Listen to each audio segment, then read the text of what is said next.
Hello to all Ethiopians who may be living anywhere in other countries.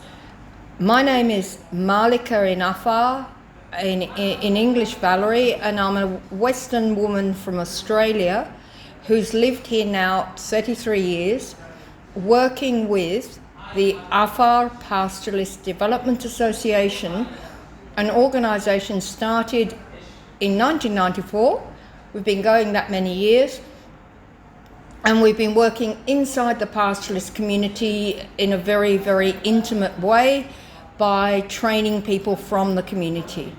Today, as you know, whole of Ethiopia is facing an enormous crisis, but the crisis is leaning very heavily on Afar region now.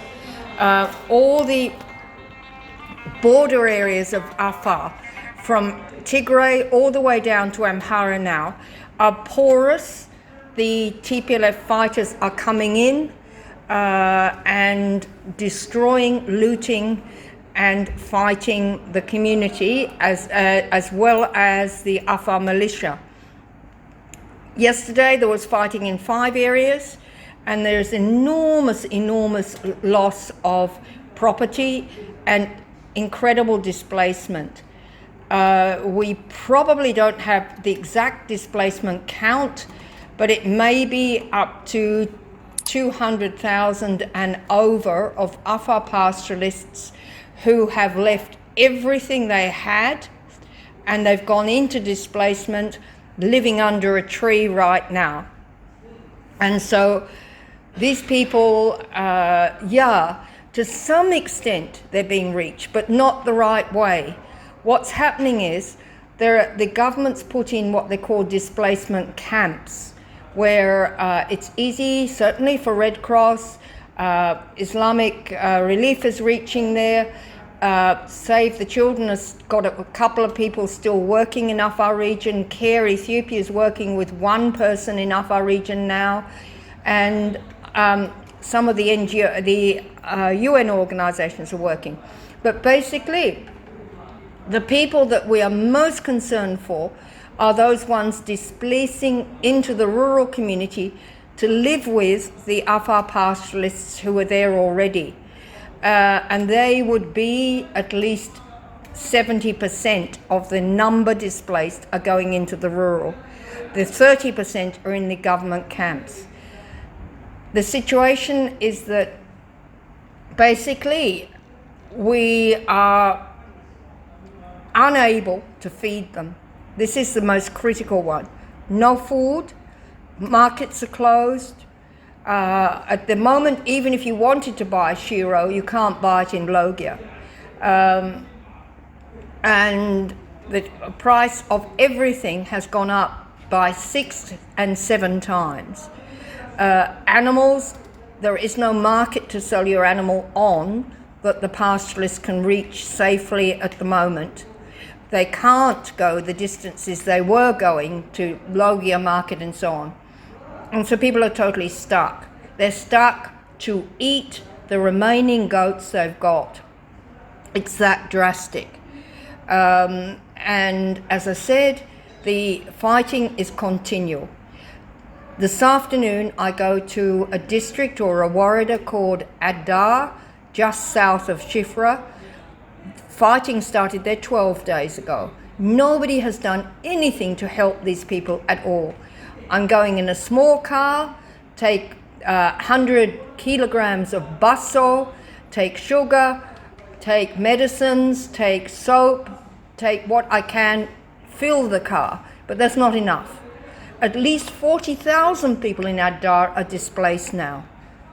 And nobody has helped them with their shelter. What I was told, and I'll see it myself tomorrow, that as the fighting went on, they destroyed as much as they could of the pastoralist settlements. They burnt them, and there were many casualties of the Afar as well as the military there in the last couple of days. Very bad casualties.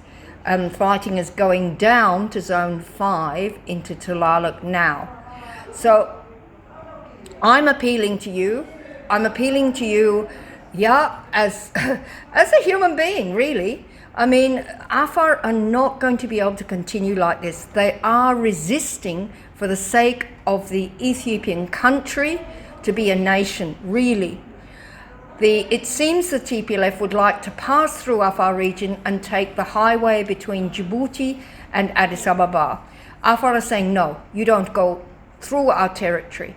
So they're resisting and dying on all those 5 front lines at the moment of fighting.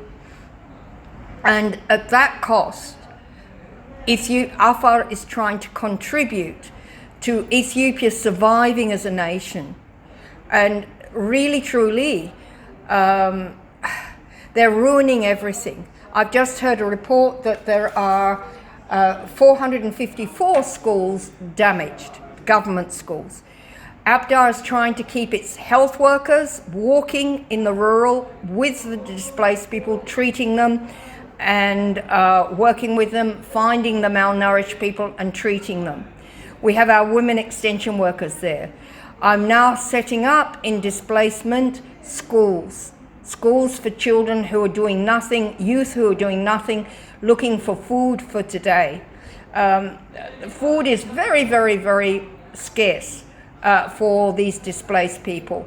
I saw the other day, about a week ago, in a camp of 40,000 people, distribution of wheat, flour they distributed to 25 out of roughly 400 households. 25 households only got the distribution out of 400 in each of the Kabeles of Shifra. There are 19 Kabeles in Shifra. And so, yeah, the rest, those who got it will now share it with everybody else. But there's no chance of food anywhere now. The situation is that desperate. The animals also have, another problem is the military have eaten the animals of the Afar. And so there is such deprivation, such awful vandalism, such awful cruelty. I can tell you the story just for a couple of minutes, of a woman. Her name was Hasna.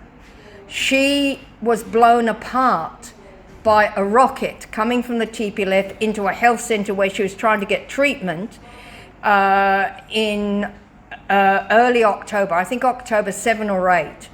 Then her husband, a guard who has no animals, living in the town of Ali Subala, he found her body totally blown apart. She had a 4-month-old baby and 4 other children. He ran with the baby and the children for 2 days to an area called Fialo in Ulwa. The baby died. He couldn't feed the baby. No milk, no nothing for this poor little 4-month-old baby. Then when our health workers found them, 2 of the children were in really horrible malnutrition condition. But I mean, this is just one story. I mean, this is just one situation. There are several. And yeah, it's a bit like, I mean, we've got it all of a sudden. It's like Syrian war situation we never knew about. We now do know. They're being blown apart by very sophisticated armaments and suffering this incredible thing. And all over the place, the TPLF unfortunately have wiped out health facilities. We've lost them. So, yeah, when you think of Ethiopia, the destruction is enormous. I mean, they've said billions of Ethiopian birr. It's going to go even higher now because Addar's being destroyed. The town of Darasagita, where several of Abdar workers were living, is now bombed to the ground. So water points are bombed. People are drinking dirty water. There is so much we could do together, and I hope that we can partner. So please, let's try that one. There's an organization in America, and I have to send you the email connection. My email itself is Afar, AFAR, PDA afar@gmail.com. Send me an email, I'll reply to you for sure. And what you want, we'll give you any information. A woman called Megan Walsh, living in America. She's adopted Ethiopian children. She's very concerned about Ethiopia in general, Amhara and Afar region. And she is able, through an American organization, I think it's the tax deduction system they use, I can send you that connection to the American organization. I can do that.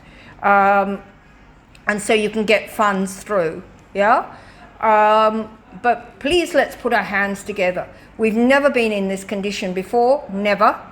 And if we don't get out of it fast and get to recovery, I don't know the future at all. I really don't.